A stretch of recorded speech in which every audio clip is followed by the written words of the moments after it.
And now, 3 Minute Modernist.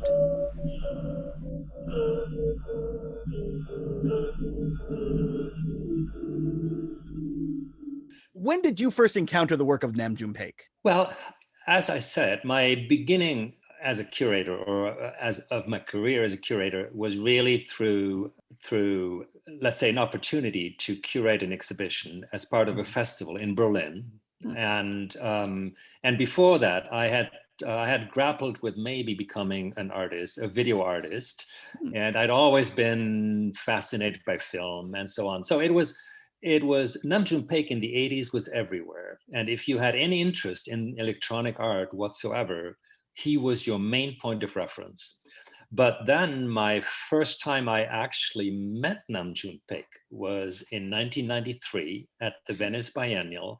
And at the time I had a short stint as a um, contributor to a TV magazine, a cultural magazine, and I had proposed that I would report on electronic art in Venice at the biennial. So I interviewed Namjoon Paik, who was representing Germany in the National Pavilion, together with another artist called Hans Hake.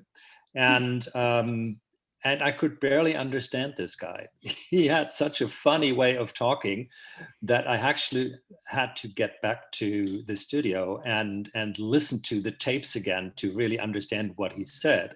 So and that is an interesting experience because he made a point in mixing languages constantly. He grew up in Korea as a Korean. He emigrated to Japan. He spent formative 8 years in Germany between 56 and 64, then came to the US. And he spoke all those languages and he loved to mix them. So that said, he also had a really strong accent in each one of those languages. And then on top of that, his mind was just associating wildly. So it was hard to follow his thinking.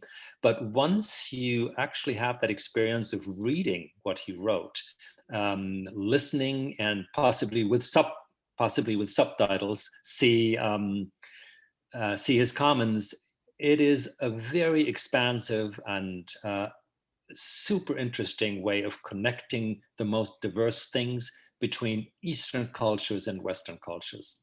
Mm-hmm. Yeah, I've never had the pleasure of meeting him. Knew a lot of folks who knew him, never got to meet him, and was very bummed about that.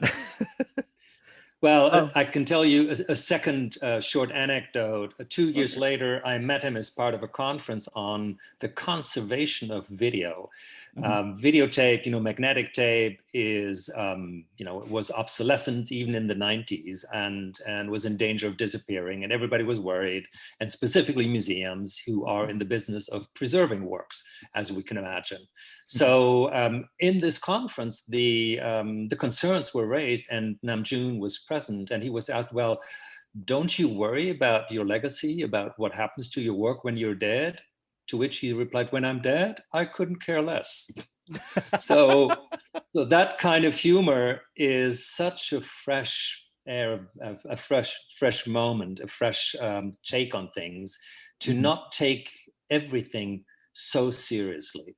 And I was hoping that some of that could become tangible and visible in the show that we just opened at SF MoMA.